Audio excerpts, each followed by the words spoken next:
Kembali lagi dalam tayangan update informasi cuaca untuk berbagai wilayah di Indonesia yang berlaku Senin 22 Desember 2025.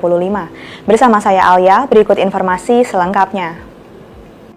Bibit siklon tropis 93S terpantau di Samudra Hindia Barat Daya Banten.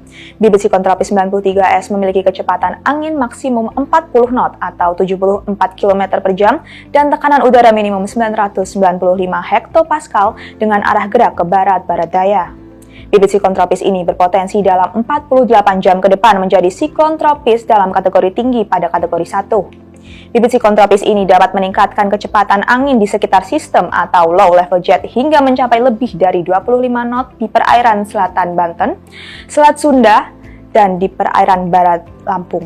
Sedangkan bibit tersebut membentuk daerah perlambatan kecepatan angin atau konvergensi dan pertemuan angin atau konfluensi di wilayah pesisir selatan Banten hingga Jawa Barat.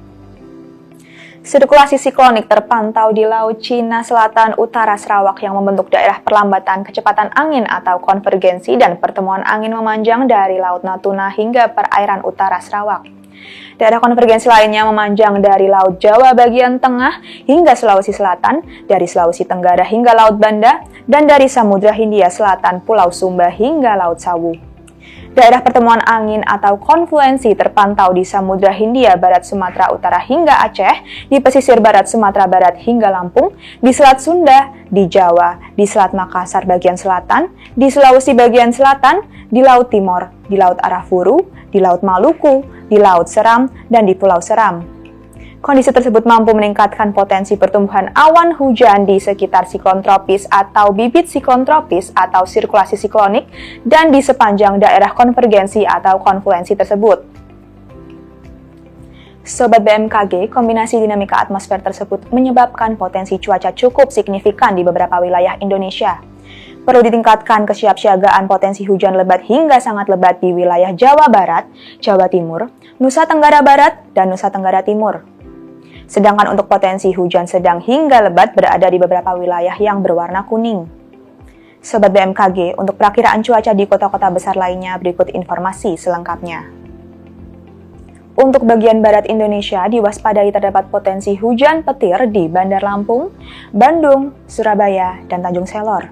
Terdapat juga potensi hujan ringan di Pekanbaru, Palembang, Serang, Semarang, Yogyakarta, Pontianak, Samarinda, Palangkaraya, dan Banjarmasin. Terdapat juga potensi berawan tebal di Banda Aceh, Medan, Tanjung Pinang, Jambi, Bengkulu, Pangkal Pinang, dan Jakarta. Dan terdapat potensi asap atau kabut di daerah Padang. Untuk bagian timur Indonesia diwaspadai terdapat potensi hujan petir di Kupang, potensi hujan sedang di Mamuju dan Merauke, dan terdapat juga potensi hujan ringan di Denpasar, Mataram, Makassar, Kendari, Palu, Gorontalo, Ternate, Ambon, Sorong, Manokwari, Nabire, Jayawijaya, Merauke, dan Jayapura. Terdapat juga potensi berawan tebal di Manado.